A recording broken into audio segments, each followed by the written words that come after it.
The Ghost of Pancake Court.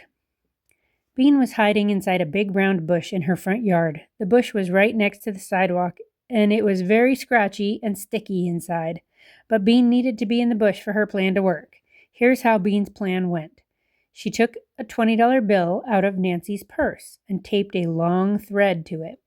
She put the $20 bill on the sidewalk, and then she held on to the other end of the thread and climbed into the bush.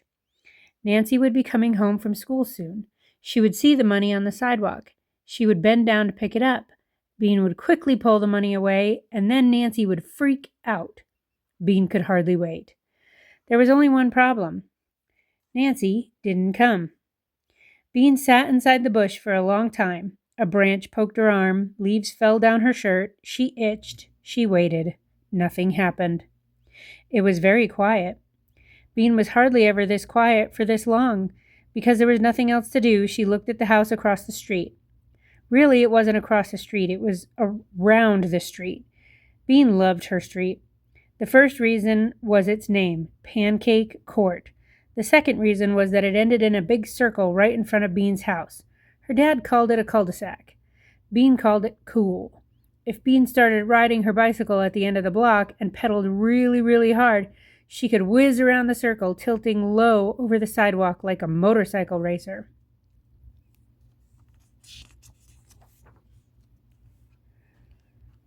Slam! Bean looked up. She saw Ivy come out onto her front porch and plop down on the top step. Bean squinted at her. Ivy looked strange. She wasn't wearing a dress today. She was wearing a black bathrobe with lots of little pieces of paper stuck to it. Weird, thought Bean. She squinted some more.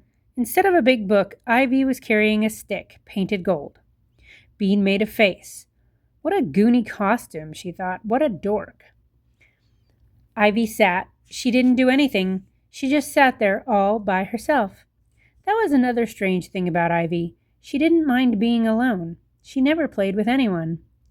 Bean played with everyone. Big kids, little kids, all the kids in the neighborhood played with Bean. Even crummy Matt, who was so crummy he threw other kids' toys into the road, wanted to play with Bean. She took care of the little kids when they fell down and got blood all over their knees. Bean would take them home to get Band-Aids. The big kids let her play with them because she had good ideas, like seeing how many backyards they could cross without touching the ground. Bean loved big groups of kids playing big games like pirates or hide and seek. Sometimes, Bean wished she were an orphan so she could live in an orphanage with 100 other kids. Of course, she didn't tell her mother and father that. Bean watched Ivy, alone on her front porch. Wasn't she lonely? Now Ivy was muttering something that Bean couldn't hear, and then she began to wave the stick in the air. Bean couldn't stand it anymore. What the heck are you doing? Yelled Bean from inside her bush. Ivy looked around. Bean forgot that Ivy couldn't see her. What's with the stick? She yelled. Ivy's eyes got big. Who's there? She said. Are you a ghost? A ghost? What a great idea.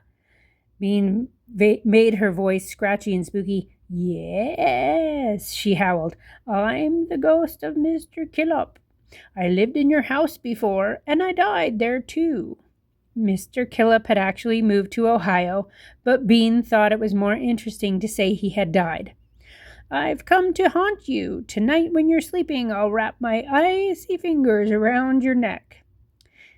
Bean, what are you yelling about? Oops, it was Nancy.